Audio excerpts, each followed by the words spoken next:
What's up mga katatang Elo TV? Ako nga pala si Angelo, isang proud delivery rider ng Gent Express mula rito sa Anilao proper, Mabini, Batangas. Everyday I ride the sun through the rain. Pero sa bawat biyahe, dala ko ang pag-asa ng pamilya ko at ang pangarap ko para sa mas magandang bukas.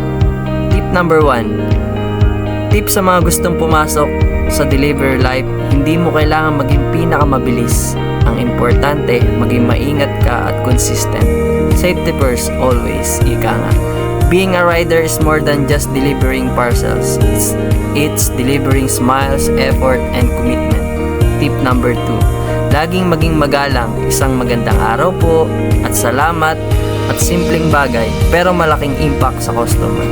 Sa kalsada, matuto kang maging matatag, hindi lahat ng araw good day, pero every day, every ride is a new chance to grow and learn. Tip number 3.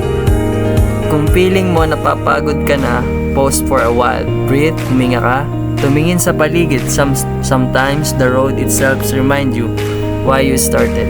This is the real life of a rider, simple lang pero may dignidad. Tahimik man kami sa kalsada, pero malalim ang kwento naming dala. Ako si Angelo, at isang anak at isang delivery rider. Ito ang kwento ng aking buhay kalsada. Dito lang sa Tatang Elo TV.